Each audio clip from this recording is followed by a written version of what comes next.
Y'all ready for this? Y'all ain't ready for this? No. Watch this. Let's fight.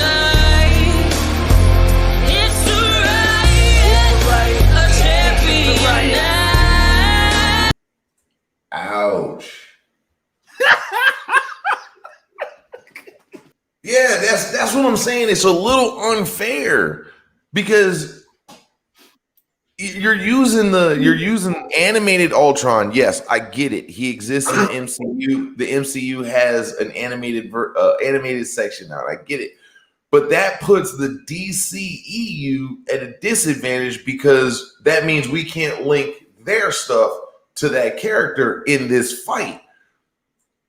But there, if we say just going off of the MCU Ultron himself, the Ultron that exists in the MCU that got beat up by the Avengers, Superman bodies him.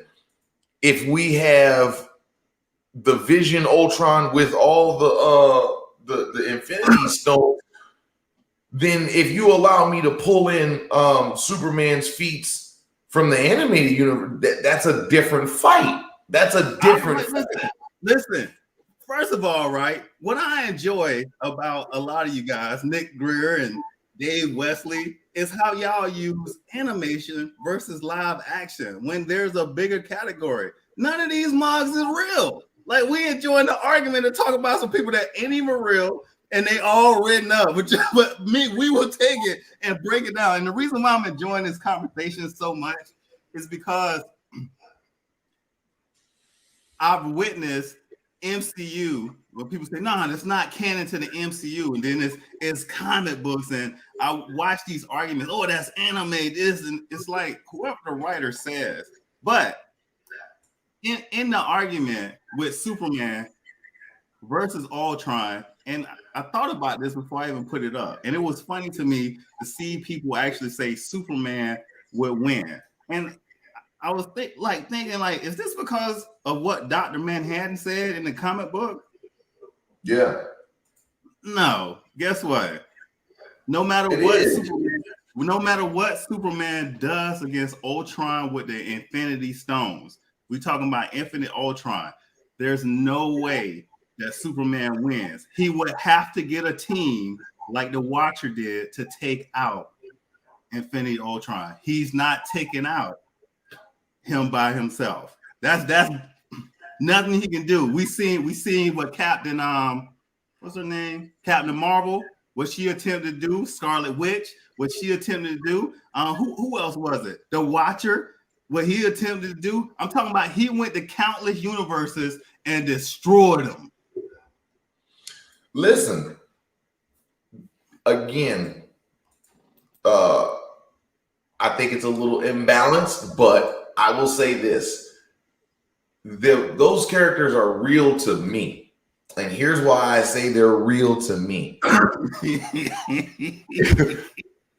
If you put a character in front of me and I am supposed to ingest it and I'm supposed to take this character in, I have to believe it, right? I have to believe this character. So I open my mind up to the infinite possibility of there's a world that exists where Superman exists. And there's a world that exists that Ultron with all the Infinity Stones and Vision in him exists.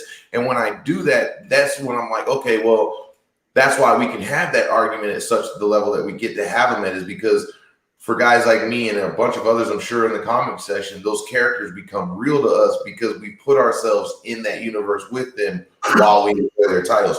With that being said, Ultron beats the dog shit out of DCEU Superman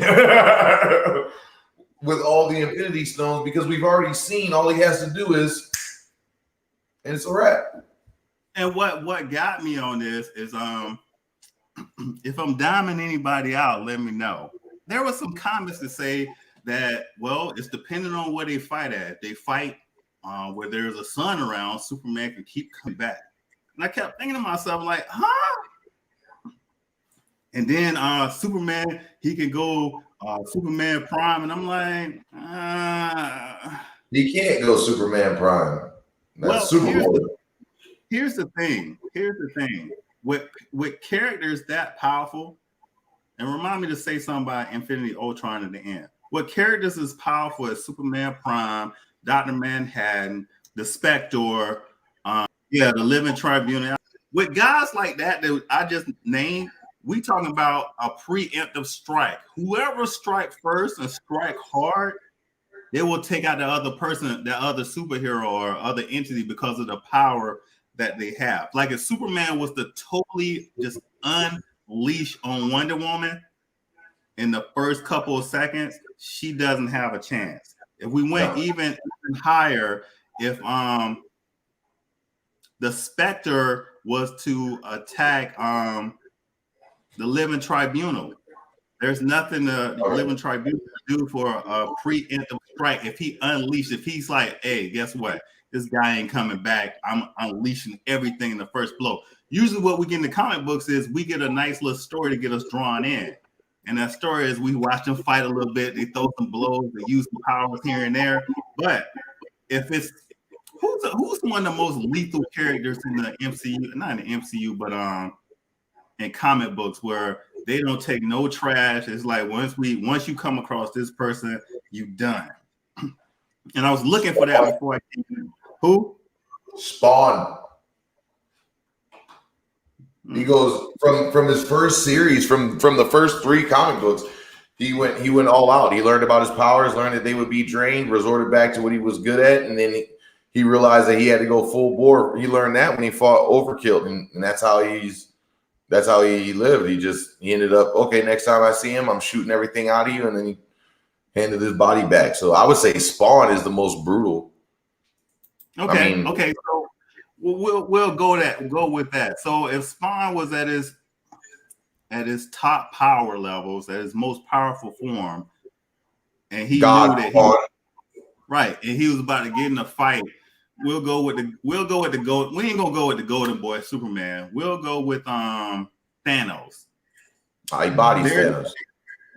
Straight out the box, he bodies Thanos. And again, comic books Thanos is powerful as hell. Yeah. But if comic book Thanos was to say, hey, I'm gonna take out the Spectre, there's a possibility that Thanos' power could not take out the Spectre. Right. If he went all out in that first round. However, Galactus, if it was his first and preemptive attack, and he said, I'm taking this dude out, the Spectre in the first round, Galactus probably could accomplish that. But we'll go back to Marvel Comics just for the hell of it. It's like with Galactus and Thanos. We never get something in the comic books where one of them say, you know what? I'm tired of this guy. He got to go. And it goes to the injustice.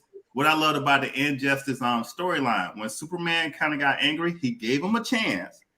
And then when they didn't do what he said, that was it. And a lot of characters. Oh, you're talking about he gave the world a chance. Right. Oh, okay. Because I was about to say he didn't give Batman or anybody a chance when it came to the Joker. He said, "Where is he at?" Oh, okay. And exactly. Now let's talk about Infinity Ultron and that last what if. Right? Mm-hmm. That was weak writing again. Oh, yeah. You made a character so powerful, you had to figure out a way for the heroes to win. And what you chose, I'm not mad at you, but what you chose is an arrow going through Ultron's neck while Captain Carter pulls his neck up. Mm-hmm. That's what you wrote. That's what you wrote. So even though you say, oh, well, Captain Carter was powered up, I give you that. But I feel like that Ultron's form, an arrow should not have pierced his shit.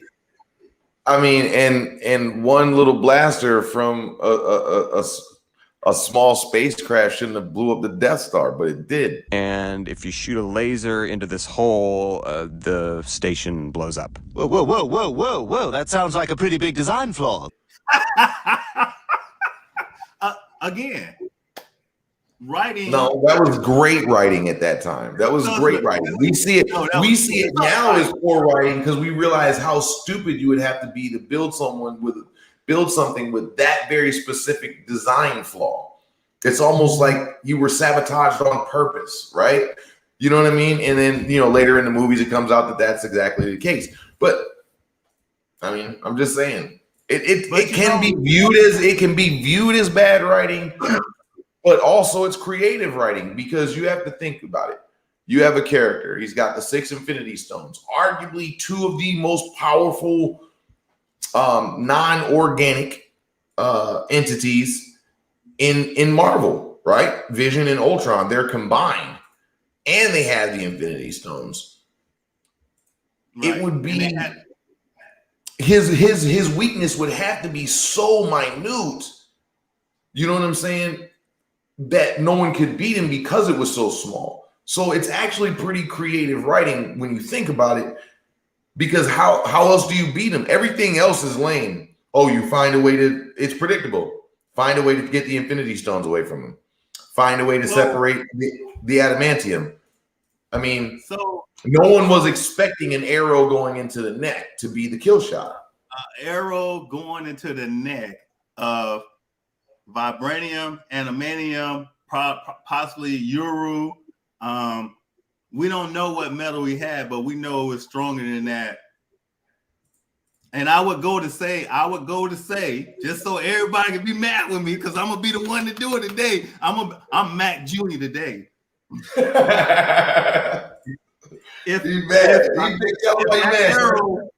If that arrow ain't piercing Superman neck, it ain't piercing Ultron Infinity's neck, Infinity Ultron's neck. If it ain't piercing Black Adam's neck, it ain't piercing Infinity Ultron's neck. We don't